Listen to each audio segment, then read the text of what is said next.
தூக்கத்தில் இருந்த விஷ்ணுவை தாக்க வந்த அசுரன். அடுத்த நொடியில் நடந்தது யாரும் எதிர்பாராத அதிசயம். Welcome to little Tamil legend channel. கிருதயுகத்தில் முராசுரன் என்ற கொடூர அசுரன் தேவர்களை துன்புறுத்தி அவர்களை ஸ்வர்க்கத்தில் இருந்து விரட்டினான்.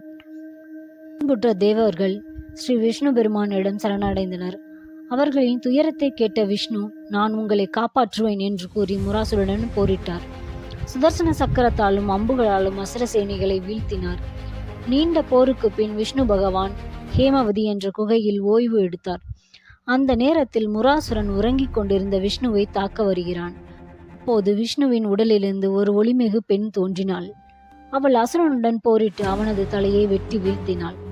விஷ்ணு விழித்தபோது அசுரன் இறந்து கிடப்பதையும் தன் முன் நின்ற ஒரு பெண்ணையும் கண்டார். மகிழ்ந்த விஷ்ணு கூறினார், நீ ஏகாதசி திதியில் தோன்றியதால் நீ ஏகாதசி தேவி என்று அழைக்கப்படுவாய் என்று. மேலும் நீ தோன்றிய ஏகாதசி திதியில் விரதம் இருப்பவர்கள் அனைத்து பாவங்களிலிருந்தும் விடுபடுவார்கள் என்று ஆசிர்வதித்தார். ஏகாதசி விரதம் பாவங்களை நீக்கும் வழி மட்டுமல்ல, ஸ்ரீஹரி பெருமானின் அருளை பெறும் மிக உயர்ந்த மார்க்கம். நீங்கள் ஏகாதசி விரதம் இருப்பீர்களா?